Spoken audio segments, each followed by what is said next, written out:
Phone న్యూస్లో first topic తీసుకున్నట్లయితే new year celebrations నేపథ్యంలో హైదరాబాద్లో పోలీసులు ట్రాఫిక్ ఆంక్షలు విధించారు. ఇవాళ రాత్రి 11 గంటల నుంచి 2 గంటల వరకు ఆంక్షలు కొనసాగనున్నాయి. ఫ్లైఓవర్లన్నీ రాత్రి 10 నుంచి జనవరి 1వ తేదీ ఉదయం వరకు అవసరాన్ని బట్టి బంద్ చేయనున్నారు. ఇక రెండో టాపిక్ తీసుకున్నట్లయితే రేవంత్ పాలనలో రైతులు మరోసారి యూరియా కొరతతో అల్లాడుతున్నారు. రాష్ట్ర వ్యాప్తంగా ఎక్కడ చూసినా యూరియా క్యూ లైన్లే కనిపిస్తున్నాయి. ఖమ్మం జిల్లాలో యూరియా కోసం రైతులు అష్ట కష్టాలు పడుతున్నారు.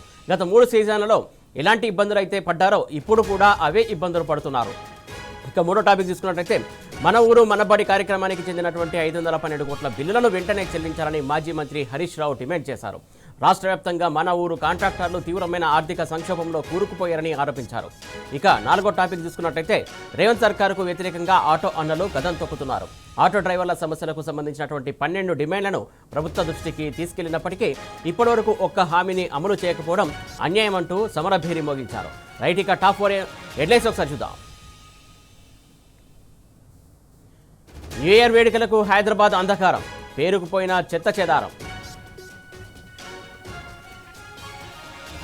ఇక టాప్ 2 న్యూస్ చూస్తున్నాం. నాడు ఖరీఫ్ కష్టాలు, నేడు యాసంగి వేతలు, తప్పని యూరియా తిప్పలు.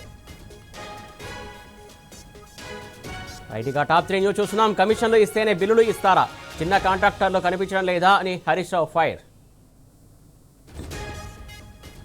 ఇక టాప్ 4 న్యూస్ చూస్తున్నాం. కదం తొక్కుతున్న ఆటో అన్నలు, జనవరి 3న అసెంబ్లీ ముట్టడి.